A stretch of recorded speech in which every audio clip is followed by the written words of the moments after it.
नमस्कार, मैं हूं आपके साथ अंकिता पाल। ब्रीडिंग की शुरुआत करते हैं। बल्लभगढ़ के ऑडिटोरियम में वंदे मातरम के 150 साल पूरे होने पर जिला स्तरीय कार्यक्रम का आयोजन किया गया है, जिसमें बल्लभगढ़ के विधायक और पूर्व कैबिनेट मंत्री मूलचंद शर्मा मुख्य अतिथि के रूप में शिरकत की। जहां कार्यक्रम की शुरुआत दीप जलाकर की गई, तो वहीं इस मौके पर प्रधानमंत्री नरेंद्र मोदी का लाइव संबोधन हजारों लोगों ने सुना है।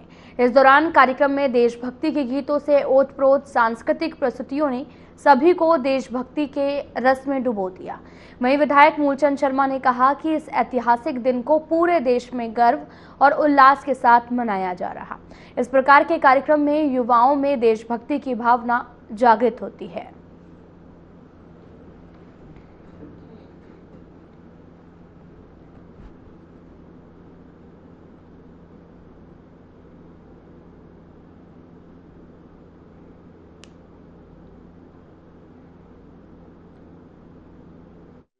पूरे हो चुके हैं। देश के प्रधानमंत्री आदरणीय नरेंद्र मोदी जी ने पूरे देश के 140 लोगों को आह्वान किया है और वंदे मातरम की ताकत, उसके साहस और उसके नाम में कितनी ताकत है, बल है, ये आने वाली पीढ़ी को हर व्यक्ति को ज्ञान होना चाहिए कि वंदे मातरम अपने आप में जो प्यार मोहब्बत जो ताकत मिलती है, आज की 150 वर्ष पूरे हो चुके हैं।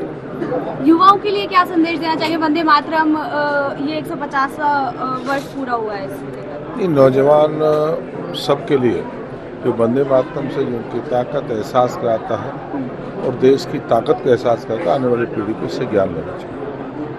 सर, बिहार चुनाव शुरू हो चुके हैं, लेकिन जिस तरीके से वोट चोरी के जो आरोप लगाए जा रहे हैं विपक्ष के द्वारा, कैसे देखते हैं? क्योंकि हाइड्रोजन बम भी फोड़ा है। जिनके हाथ के रण के मैदान में लड़ना नहीं होता, वो धरनों पर बैठ जाते हैं। ये जो मेरे मित्र हैं, वो हर जगह चुनाव में जो उनकी हालत, चाहे हरियाणा में हो, चाहे दूसरे प्रदेश में हो, बिहार में होने वाली है, उनकी बहुत बुरी गत होने वाली है। इसलिए इस तरह के बयान देते हैं। नहीं बढ़ेगा, नहीं बढ़ेगा।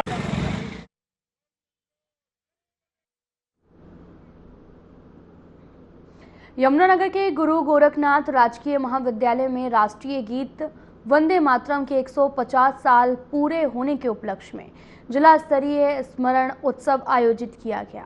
इस कार्यक्रम का शुभारंभ कैबिनेट मंत्री रणबीर सिंह गंगवा और साथ ही विशिष्ट अतिथि डॉक्टर कमल गुप्ता ने मां सरस्वती और भारत माता की प्रतिमा के समक्ष दीप प्रज्वलित किया है। इस अवसर पर प्रधानमंत्री नरेंद्र मोदी का संबोधन भी सीधा प्रसारित किया गया, जिसमें उन्होंने वंदे मातरम के माध्यम से देशभक्ति और एकता का संदेश दिया। मंत्री गंगवा ने कहा कि ये गीत हमारे स्वाधीनता संग्राम की प्रेरणा रहा है और भारत के हर कोने में देशभक्ति की गीत गूंज बना है।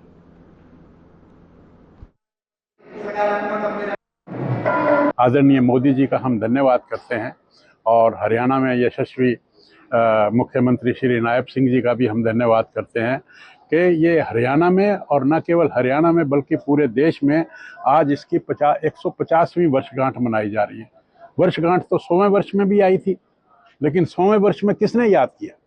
जो समाज, जो देश, जो राष्ट्र अपने पूर्वजों को, अपने इतिहास को, गौरवशाली इतिहास को याद नहीं करता, वो कभी भी देश समाज तरक्की नहीं कर सकता।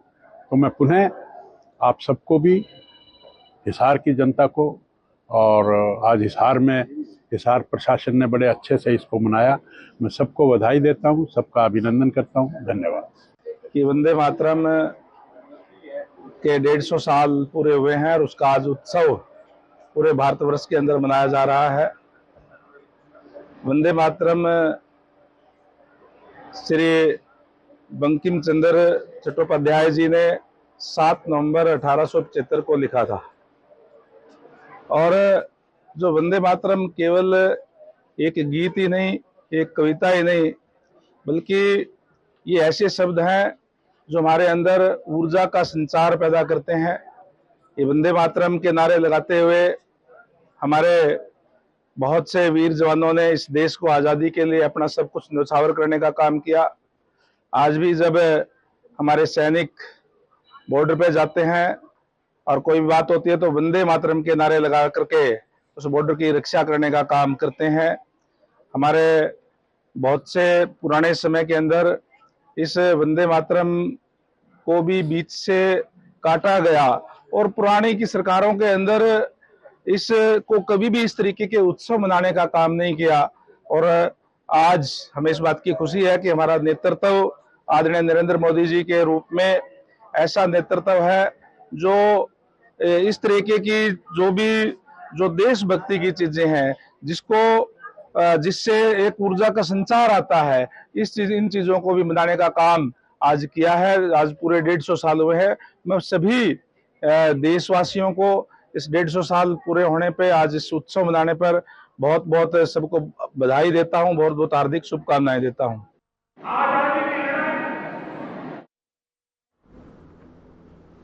फरीदाबाद पुलिस ने श्री बागेश्वर धाम सरकार की यात्रा के मद्देनजर पुख्ता सुरक्षा इंतजाम किए हैं। इस दौरान करीब 2000 पुलिसकर्मियों की तैनाती की गई। सुरक्षा व्यवस्था को लेकर संयुक्त पुलिस आयुक्त राजेश दुग्गल ने हाल ही में निरीक्षण किया। उन्होंने सुरक्षा बंदोबस्त की समीक्षा की है। पुलिस कर्मचारियों को सुरक्षा ड्यूटी से संबंधित रिहर्सल भी करवाई है। फरीदाबाद पुलिस पूरी तरीके से सजग और तत्पर है ताकि यात्रा के दौरान कोई अप्रिय घटना न घटे।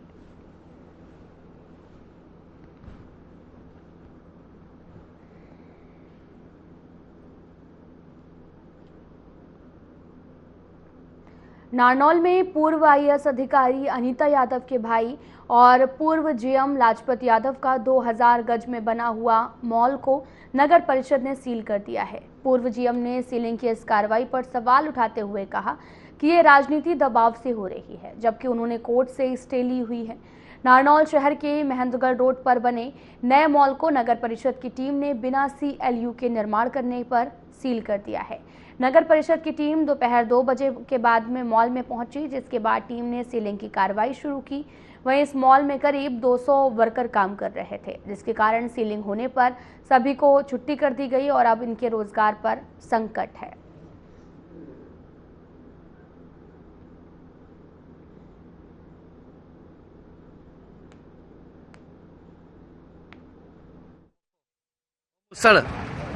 ऐसा है, इस बिल्डिंग की शिकायत थी। पहले भी शिकायत के तौर पे हमने 208 का नोटिस देके हमने इसको सील किया था। उसके बाद फिर इन्होंने सील को वैकेट करवा लिया था। उसके बाद दोबारा से प्रोसेस में लाया गया। आज तक इसका बिल्डिंग प्लान पास नहीं किया गया और इनके द्वारा जो प्रार्थी है, इन्होंने कहा कि CLU करवा के अब ये बिल्डिंग प्लान अप्रूव करा लेंगे, तब तक इसके लिए ये कार्रवाई नगर परिषद द्वारा 208 अधिनियम के तहत की गई। बहुत सी बिल्डिंग है, बहुत से नोटिस हमने प्रोसेस में है, बहुत से जवाब आए हैं। कुछ मामले कोर्ट में चले हैं। इस बिल्डिंग का भी मामला कोर्ट में है, जिसपे जो कार्रवाई हो रही है उसको हम अमल में ला जा रहे हैं। कितने एरिया बड़ी हो रही है? ये टोटल एरिया तो लगभग ज्यादा ही है। कितना स्क्वायर फुट है चाहिए? दो बिल्डिंग का है, 1000 गज में 2000 स्क्वायर फुट है। ये बिल्डिंग मैंने 2019 में इसका नक्शा होप पास के थ्रू पास करवाया गया। उसके बाद 2 साल का टाइम दिया, 2021 तक। तो 2 साल पूरे होने तक मैंने कंप्लीट कर लिया था। एक ईओ ने आके कहा भाई ये बिल्डिंग है, ये गलत बनी हुई है, उसने इसको वो कर दिया था, सील कर दिया था। मैं कोर्ट में गया था, माननीय कोर्ट ने इनको डीसील का ऑर्डर कर दिया था और ये कहा था कि आप CLU के लिए अप्लाई करो, तब तक के लिए कार्रवाई करेंगे। मैंने CLU के लिए अप्लाई आज भी किया हुआ है, प्रोसेस पेंडिंग में है। नारनौल का मास्टर प्लान पास नहीं है, इसलिए CLU नहीं हो पा रहा। तो मैंने बिल्डिंग कंप्लीट कराई, नियम के अनुसार की कंप्लीट की हुई है।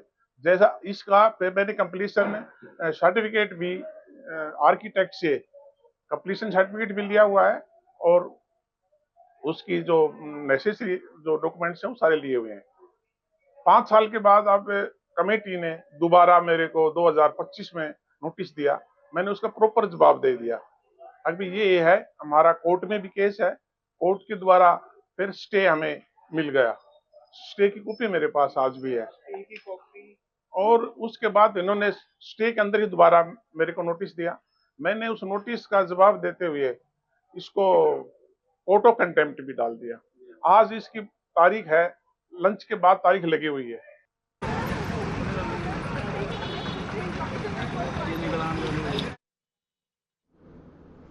दिल्ली के छतरपुर मंदिर से शुरू हुई सनातन एकता पदयात्रा बाबा बागेश्वर धाम के धीरेन्द्र शास्त्री के नेतृत्व में 10 नवंबर को पलवल जिले में प्रवेश करेगी और हजारों श्रद्धालुओं के साथ मथुरा की ओर बढ़ रही है। इस यात्रा का रात्रि विश्राम नेताजी सुभाष चंद्र बोस स्टेडियम में किया जाएगा, जहां बाबा धीरेन्द्र शास्त्री के प्रवचन को सुनने के लिए बड़ी संख्या में भक्तों के पहुंचने की संभावना को देखते हुए प्रशासन ने सुरक्षा और ट्रैफिक व्यवस्था के पुख्ता इंतजाम किए हैं, जिसके तहत शहर में जगह जगह बैरिकेड्स लगाए जा रहे हैं, जबकि पुलिस और प्रशासनिक टीमें चौकसी बरत रही हैं ताकि यात्रा के दौरान किसी प्रकार का बाधा न उत्पन्न हो।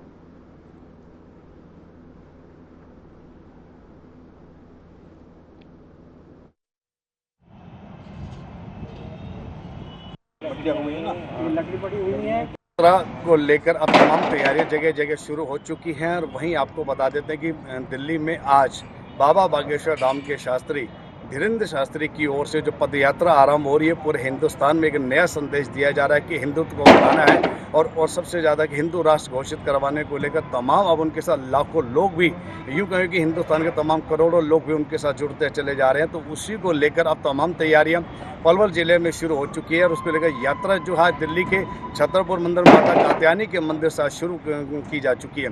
तो उसको लेकर तमाम जो तैयारी है पलवल जिले के नेताजी सुभाष चंद्र बोस स्टेडियम में, वहाँ भी तैयारी और यहाँ के जो धार्मिक संगठन है और तमाम सामाजिक संगठन मिलकर इस यात्रा की आगवानी के लिए तैयारी अपने शुरू कर चुके हैं और जिला प्रशासन की ओर से भी तमाम तैयारियां शुरू की जा चुकी है। मैं आप दिखा देता हूँ कि यही वही जहाँ हम खड़े हैं, ये वही स्टेडियम है, नेताजी सुभाष चंद्र बोस स्टेडियम है, जहाँ पर आप देख सकते हैं एक पिंक कलर की बिल्डिंग है। यहाँ पर बाबा बागेश्वर धाम का वो मंच सजाया जाएगा। इसी मंच के माध्यम से तमाम लोगों को इस मंच के माध्यम से यानी कि राष्ट्र को संदेश दिया जाएगा, लोगों को जानकारी दी जाएगी कि अब समय आ चुका है, अब सब लोगों को एकजुट होने का। और आप देख सकते हैं कि एक नई सी बिल्डिंग बनी हुई है। इस बिल्डिंग में बाबा बागेश्वर धाम का रात्रि का निवास होगा। यहाँ तमाम सुरक्षा कर्मचारी अभी से पहुंच चुके, तमाम तैयारियां भी शुरू हो चुकी है। आप देख सकते हैं कि तमाम बड़ी बड़ी गाड़ियों में सामान आ रहा है और जो कमेटी के सदस्य हैं वो लगातार यहाँ की सुरक्षा व्यवस्था और तमाम तैयारियों का जायजा ले रहे हैं। और आप देख सकते हैं मेरे इस तरफ की किस तरह से तमाम लकड़ी का लकड़ियाँ भी पड़ी हैं। यहाँ भट्टियाँ भी बनाई जा रही हैं ताकि जो लोग रहेंगे उनके भोजन की व्यवस्था भी रहेगी। साथ ही यहाँ पर लगातार लाखों लोग पहुँचेंगे क्योंकि ये बहुत बड़ा एक विशाल ग्राउंड है। और आप देख सकते हैं कि चारों तरफ तैयारियाँ शुरू हो चुकी है। जिला प्रशासन की ओर से तमाम लोग यहाँ पहुंचे हुए हैं और खास करके मंच जहाँ से संचालन होगा उस मंच को लेकर भी तमाम तैयारी की जा चुकी है। और सबसे बड़ी विशेष बात है क्योंकि यहाँ पर लाखों लोगों की पहुंचने की संभावना क्यों ना, क्योंकि हिंदुओं के लिए जब कहीं बात आती है तो तमाम हिंदू एक साथ एकजुट हो जाते हैं। तो उसी तैयारियों को लेकर पलवल जिले में जो तैयारी पूरी तरह से जिसको असली जामा पहनाया जा रहा है और उसके बाद अब उनकी सिर्फ इंतज़ार है, यानी कि 10 तारीख को जब उनका प्रवेश होगा और उनके साथ लाखों लोग उनके साथ होंगे और पलवल जिले के लोग उनके साथ होंगे। और उसके बाद यहाँ से जब एक रात्रि का यहाँ पर ठहराव होगा, ठहराव के बाद यहाँ से होटल होते हुए उत्तर प्रदेश की सीमा यानी कि कोसी और कोसी के बाद मथुरा में जाकर इस यात्रा का समापन होगा। तो उसको लेकर पलवल जिले की जो तैयारियाँ हैं पूरी तरह से की जा रही है और चाक चौबंद व्यवस्था भी बनाई जा रही है ताकि कोई भी शरारती तत्व किसी प्रकार का इस इतने बड़े जो संगठन जो यहाँ पर मौजूद होंगे, तमाम यहाँ लोग जो मौजूद होंगे तो किसी प्रकार की विघ्न बाधा ना, तो उसको लेकर तैयारियां भी ठीक ठाक की जाती है। और जिला प्रशासन लगातार यहाँ पर चौकस अपनी निगाह बनाया हुआ है, पहनी निगाह से यहाँ पे काम किया जा रहा है ताकि किसी प्रकार की कोई कमी ना रहे। तो उसको लेकर अब सिर्फ इंतजार है बाबा बागेश्वर धाम की यात्रा और जिसको लेकर लोग यहाँ पर बड़े बेसब्री से इंतजार कर रहे हैं। कैमरामैन हरीश के साथ परवीन आहूजा, पलवल। हुई है ना, लकड़ी पड़ी हुई है, टेंट का काम शुरू हो गया है, टेंट का काम आने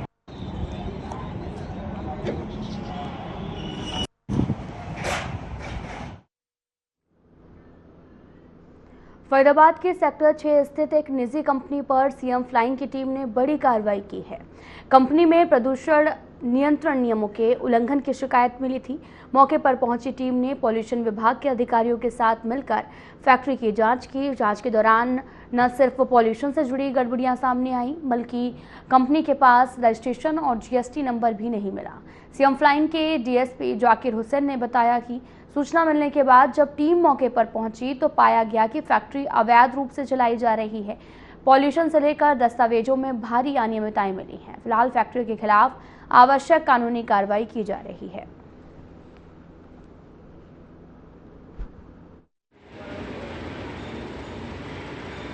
उसमें सूचना मिली थी हमें सेक्टर 6 में 52 नंबर प्लॉट है जो जिसमें तेजा वगैरह खुले में खुले में बहाया जा रहा है और केमिकल को खुले में डाला जा रहा है और उनके पास पोल्यूशन से संबंधित शिकायत नहीं थी।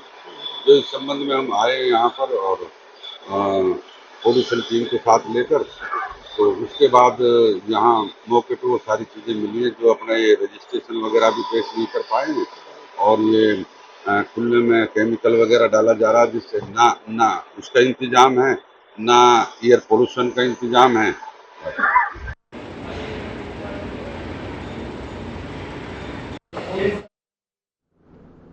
हरियाणा के हिसार में गुरुवार देर रात एक दर्दनाक घटना में एडीजीपी ऑफिस में तैनात सब इंस्पेक्टर रमेश कुमार की सिर पर ईंट लगने से मौत हो गई है। यह वारदात ठाड़ी श्यामलाल की गली नंबर 3 में रात करीब 11:30 बजे हुई। रमेश कुमार की ड्यूटी सिरसा थी, लेकिन कुछ समय से डेप्यूटेशन पर एडीजीपी ऑफिस में तैनात थे। अगले साल जनवरी में सेवानिवृत्त होने वाले थे। मृतक के भतीजे अमित कुमार ने बताया कि जब रमेश कुमार ने युवकों को हुड़दंग करने से रोका तो वे पहले वहां से चले गए और कुछ देर बाद वही युवक दोबारा इकट्ठा होकर यहां पर आया, ईंटों और डंडों से हमला कर दिया। उन्होंने बताया कि आरोपियों के ने एक साथ मिलकर हमला किया है। रमेश कुमार के सिर पर ईंट मारी है जिससे उनकी मौत हो गई है।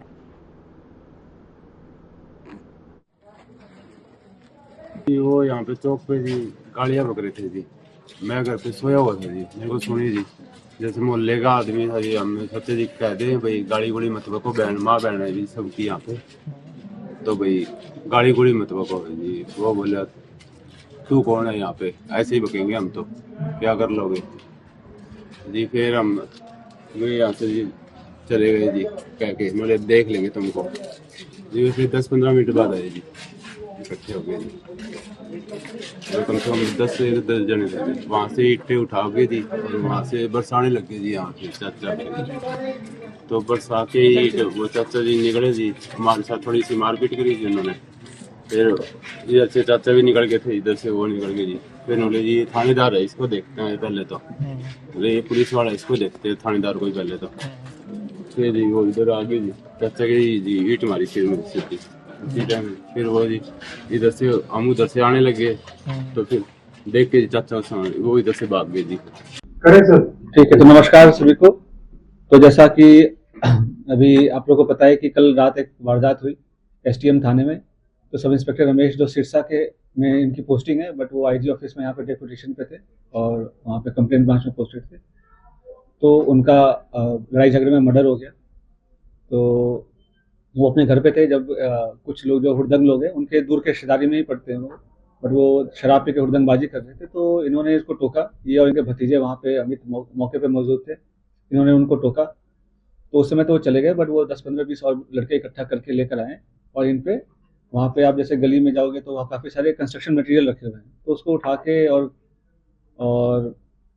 उस पर वार किया जिससे कि उसमें इंजरीज हुई। तो अमित को तो मामूली चोट आई है और रमेश को सिर पे काफ़ी गहरी चोट लगी है ईंट की, प्रोबेबली वो ईंट की है। अभी पोस्टमार्टम नहीं हुआ है। तो जो अभी प्रथम दृष्टया जो हमने निरीक्षण किया बॉडी का, उससे लग रहा है कि जो सर पे चोट लगी है उसी से उनकी डेथ हुई है। वो चोट जो है ईंट से लगी है। और इस मामले में हमने, जैसे मैं और एडीजीपी साहब हैं, हम लोग रात में मौके पे ही चले गए थे और जो हमने कई सारी टीमें गठित की लोगों को राउंड अप करने के लिए, और उसमें 10 लोगों के खिलाफ एफआईआर दर्ज हुआ था बाई नेम और कुछ अन्य लोग थे। तो उसमें 5 लोग गिरफ्तार हो गए। गिरफ्तारी के दौरान उन्होंने कुछ लोग भागने की कोशिश की है, कुछ छत से कूदे, कुछ ने लड़ाई करने की कोशिश की। तो उसमें 3 लोगों को फ्रैक्चर हो गया।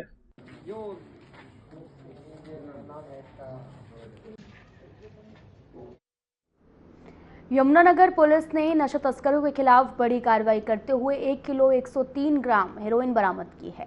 2 आरोपियों को गिरफ्तार किया गया है और ये कार्रवाई पुलिस अधीक्षक कमलदीप गोयल के निर्देश पर स्पेशल एंटी बर्गलरी स्टाफ ने टीम को गुप्त सूचना मिली थी। 2 तस्कर सरताज और नहीम हेरोइन बेचने के लिए यमुनानगर आए थे। पुलिस ने तत्काल कार्रवाई करते हुए दोनों आरोपियों को पश्चिमी यमुना नहर पुल के पास पकड़ा। उनके पास से हेरोइन बरामद की। आरोपियों के खिलाफ एनडीपीएस एक्ट के तहत मामला दर्ज कर जांच शुरू कर दी गई है।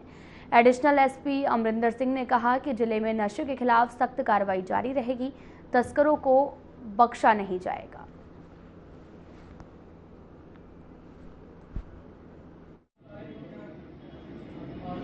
अगर मॉनिटरी टर्म्स की बात करें तो जो पेनल्टी है वो एक तरह से हमारी बचत है। तो पिछली बार जैसे करीबन 30 लाख रुपए की पेनल्टी हमने कॉन्ट्रैक्टर पे लगाई है। हाँ, लेकिन अगर इसको मॉनिटरी टर्म्स के अलावा अगर दूसरे एंगल से इसको देखा जाए तो इसमें ये है कि हमारा जो मॉनिटरिंग है वो काफ़ी दुरुस्त हो जाती है, जिससे हम जो हमारी सफाई व्यवस्था है, सफाई व्यवस्था को बड़े इफ़ेक्टिवली हम अंजाम दे सकते हैं।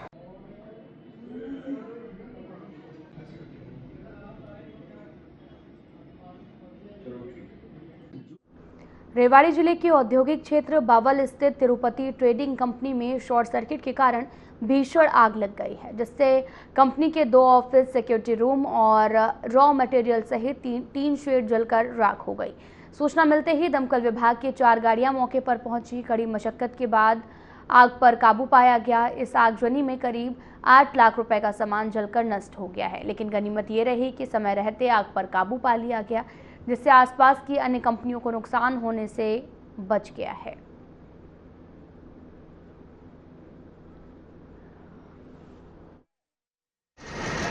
सर शॉर्ट सर्किट की वजह से आग लग गया, हमें पता लगा तो उसके बाद हम लोग आए, फिर फायर ब्रिगेड को फोन किया और वो समय पर पहुंच गए यहाँ पे। लगभग सर कितना नुकसान मानते हैं? सर लगभग नुकसान 8-10 लाख रुपए का।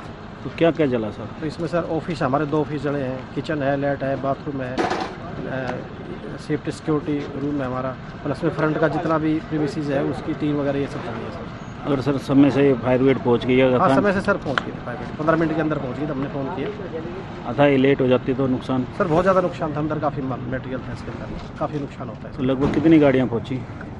सर 4 गाड़ियाँ थी हमारे यहाँ पर, 2 गाड़ियाँ आई, 2 गाड़ियाँ बाद में आ गई, 4 गाड़ियाँ। तो पुलिस वगैरह भी मुझसे? हाँ, पुलिस भी टाइम पर आ गई थी सर। प्रशासन का पूरा सहयोग रहा और फायर ब्रिगेड का पूरा सहयोग रहा, सब लोगों ने मदद की। शर्मांजी डायल 112 से हमें सूचना मिली कि सेक्टर 9 तिरुपति मोटर्स कंपनी में आग लगी है। हम तुरंत अपने क्रू के साथ मौके पर पहुंचे और 20 मिनट के अंदर आग को बुझा दिया। तो किस तरह का सामान बताया गया है?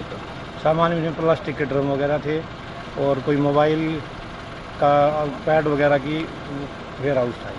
तो कितना नुकसान का आंकड़ा लगा सकते हैं अनुमान?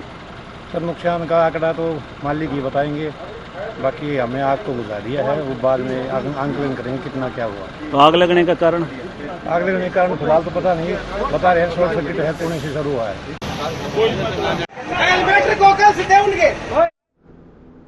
यमुनानगर के प्रताप नगर बस अड्डे पर हुए एक हादसे में रोडवेज चालक द्वारा आधा दर्जन कॉलेज छात्राओं को बस के नीचे कुचले जाने के मामले में डीएसपी रजत गुलिया ने खुलासा किया है कि आरोपी ड्राइवर की मेडिकल रिपोर्ट में अल्कोहल की पुष्टि हुई है, जिससे लगता है कि उसने शराब का सेवन किया था। डीएसपी ने बताया कि आरोपी ने ब्लड और यूरिन सैंपल भी लिए थे, जिनकी रिपोर्ट में स्थिति स्पष्ट होगी। इस मामले में आरोपी ड्राइवर के खिलाफ बीएनएस की धारा 105 के तहत मुकदमा दर्ज कर उसे न्यायालय में पेश किया जाएगा। हादसे में एक छात्रा की मौत हुई है, जिसे पुलिस और प्रशासनिक अधिकारियों की कार्रवाई के बाद खोला गया है।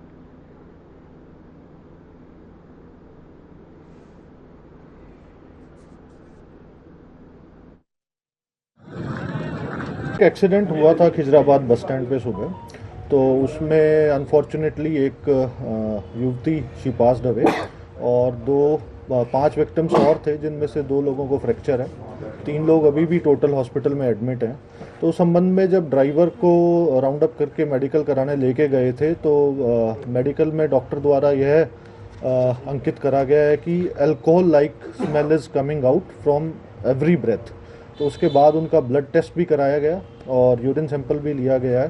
तो जो मेडिकल है उससे लगता है कि ड्राइवर ने शराब का सेवन करा हुआ था, जो अल्कोहल लाइक स्मेल की डॉक्टर द्वारा टिप्पणी करी गई है। बाद में जो हमारे ब्लड सैंपल की और यूरिन सैंपल की रिपोर्ट आएंगी तो उससे और चीज़ कंफर्म हो जाएगी। इसी के चलते इसमें हमने मुकदमा 105 बीएनएस के तहत, जिसे हम 304 आईपीसी बोलते थे, नॉर्मली एक्सीडेंट के जो मुकदमे होते हैं वो 304 ए आईपीसी में जो पुरानी थी उसमें होते थे, लेकिन हमने इसको 105 बीएनएस जो 304 आईपीसी का पुराना सेक्शन था उसके तहत अंकित करा और ड्राइवर को अरेस्ट करा गया और उसको अब हम कोर्ट में हमारी टीम अभी प्रस्तुत करने जा रही है बिलासपुर कोर्ट में।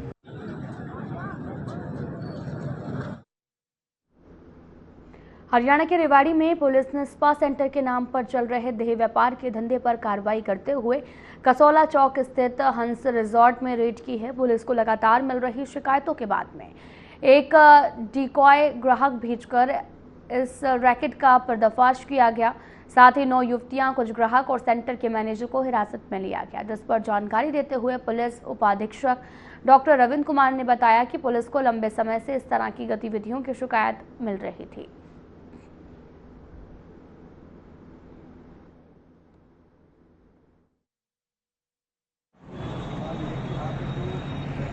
पुलिस अधीक्षक रेवाड़ी द्वारा एक टीम का गठन पहले किया गया था कि जो भी इस तरह की घटना हो तुरंत उनका कार्रवाई करें। और यहाँ पे रेड करने के दौरान हमें लगभग 9 युवतियाँ जो कि हरियाणा की और हरियाणा से बाहर की हैं युवतियाँ, और उसके अलावा कुछ ग्राहक यहाँ पे मिले और मौके पे हमने जो यहाँ पे संचालक था उसको राउंड अप किया है और उसके साथ साथ जो यहाँ के और वर्कर थे उनको भी राउंड अप किया है। अभी पूरे एक बार संक्षेप में एक बार इनकी पूछताछ जारी है।